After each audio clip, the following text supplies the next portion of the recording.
All right, here we have João de Souza Mendes Jr. This was the fourth round, March 26th. 1959. João de Souza Mendes Jr., born 23rd June 1892, passed away July 10th, 1969. And he was a seven-time Brazilian chess champion, and he was a doctor, a physician. Before Henrique Mecking made his mark in Brazil, de Souza Mendes was Brazil's most accomplished chess player. I guess so, right? With 7 national titles under his belt. He played, get this, Souza Mendes played the Brazilian championship 29 times. 29 times he contested for the championship of Brazil. He won it the first year that was held in 1927, as well as 1928, 29, and 30. So he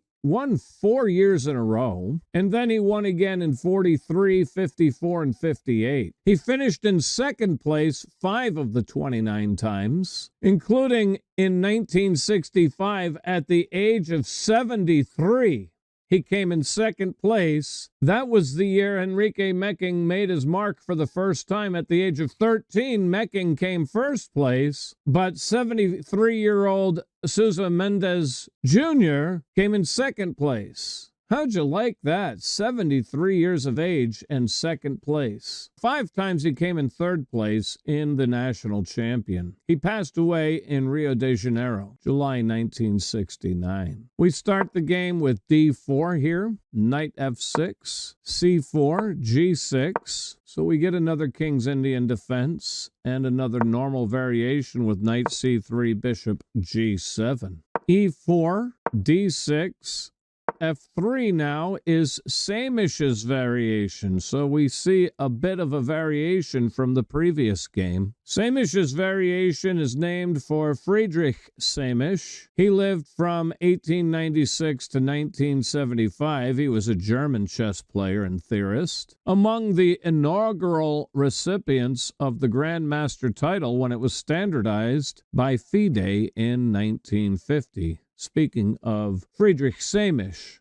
right now, and this is Samish's variation. Pawn e5 here, king's knight e2, kingside castles. The Bobotsov-Korchnoi-Petrosian variation, that's right. Now, you already know about Tigran Petrosian. I mentioned him in the previous game. World champion from 1963 to 1969. You should already be familiar with Viktor Korchnoi, one of the, if not the greatest player in history not to win the world championship. But who is Bobotsov, you may wonder, and I'm glad you asked. Milko Bobotsov was the first Bulgarian to become a grandmaster, which he achieved in 1961, by the way. He was national champion in 1958, national champion of Bulgaria. So the Bobotsov-Korchnoi-Petrosian variation, that's a mouthful. They couldn't just pick one guy. So here, what do we got? Bishop g5, pinning the knight, c6, queen d2, queen a5. More frequent is queen's knight to d7. But queen a5 in this game. That's right, Shark 101194. There is no channel like this channel anywhere near this channel. This must be the channel. d5 by de Souza. Pawn takes the pawn. Knight takes the pawn. C takes is the usual way to play this line. But de Souza with knight takes.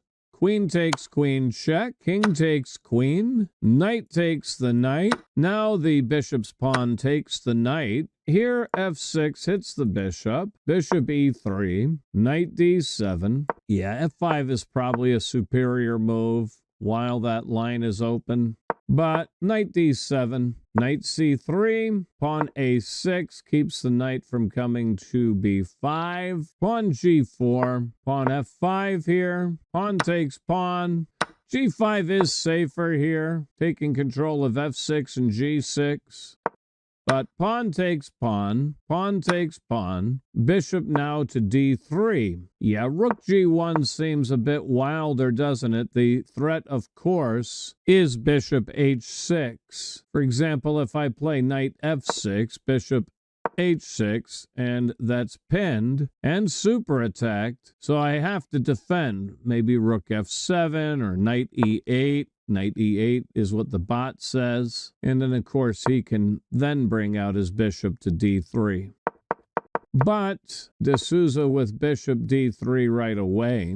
Pawn takes the pawn on e4. The bot saying, get off that open file. I also had my eye on b5, which is very thematic in these kinds of lines. I get a check mark on that move. But pawn takes the e-man. Pawn takes the e-man, knight takes being called for. Knight takes, though it leaves you with isolated pawns, it keeps this line of attack open and gives this knight opportunity to jump in with some threats. Pawn takes was the choice of de Souza.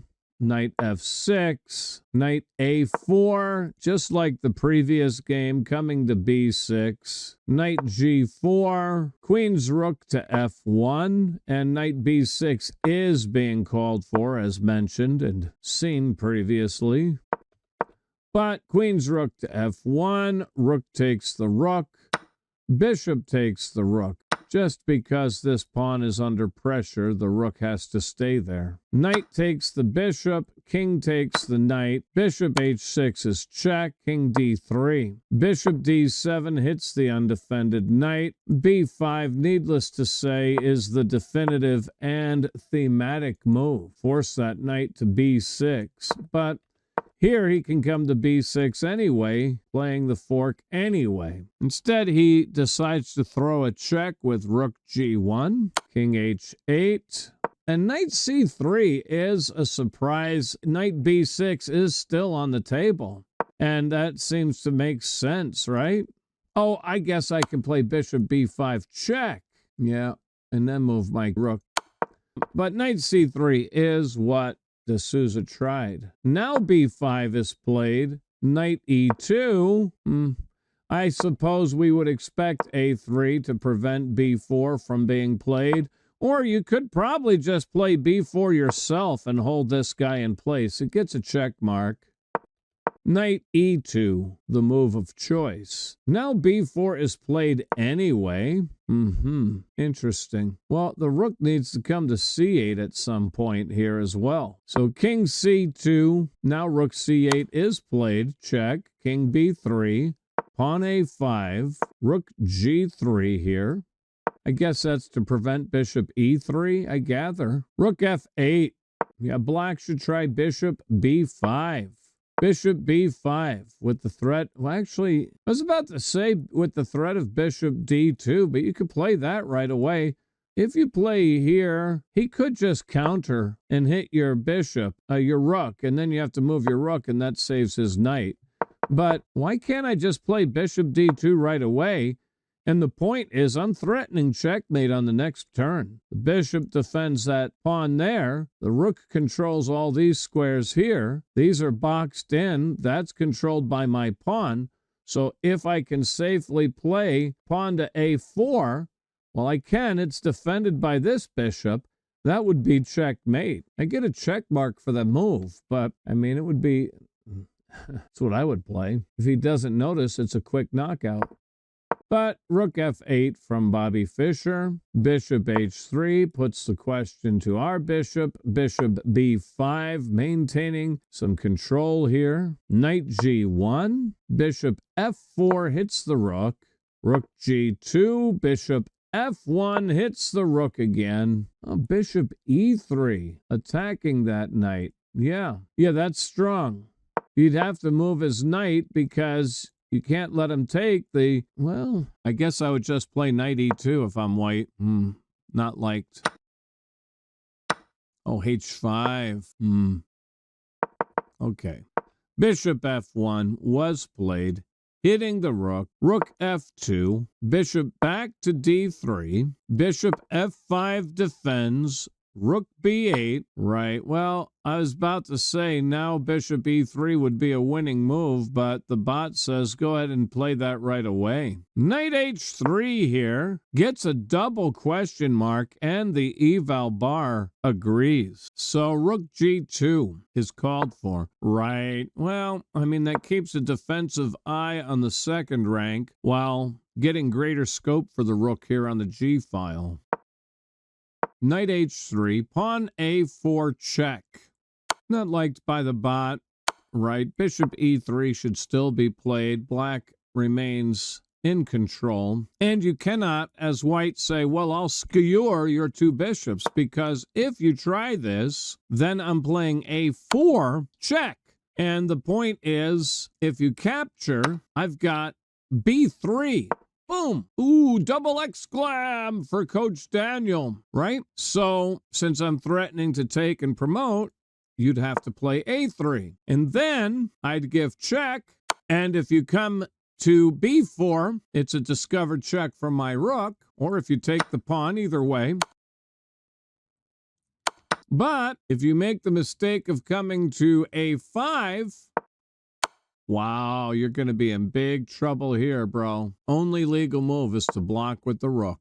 And then I'm going to promote the pawn anyway. Ha ha ha! Thank you very much.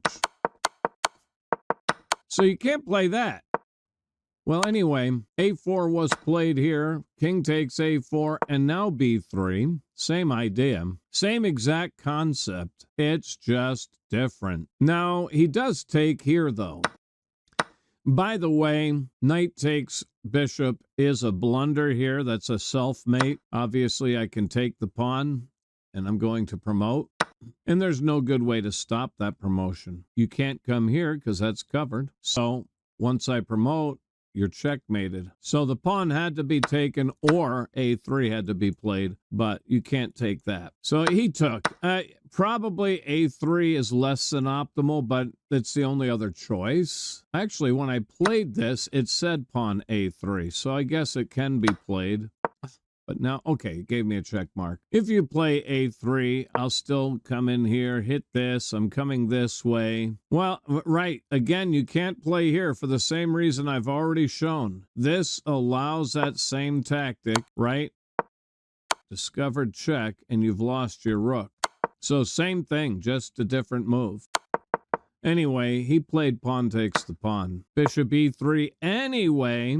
And right, he's coming up here probably to keep the king from coming here. And with a bishop here controlling these squares, and this bishop controlling this square, and that square occupied, that's checkmate on rook a8, isn't it? I guess I wouldn't even need this square covered because the rook x-ray covers that. So he played rook f3, and that's actually a self-mate. Bishop d7 is the only move that keeps any fight going at all. And the idea is I'm going to get my bishop on c6 and keep black from playing his rook to a8, right? So if I play bishop c5, white plays bishop c6, and the rook can't come here. And white still is fighting-ish. I mean, the eval bar says black should be winning with perfect play, but there's still fight in the game.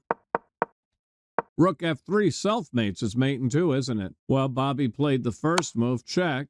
And I don't know if he thought the bishop had to come to c5 first. It doesn't, because now that the rook's not covering here, he in fact resigned here. The point is, after king b4, there's no longer a rook defending d2, so now this is checkmate. The pawn covers here. Covered, covered, covered, occupied, covered, covered.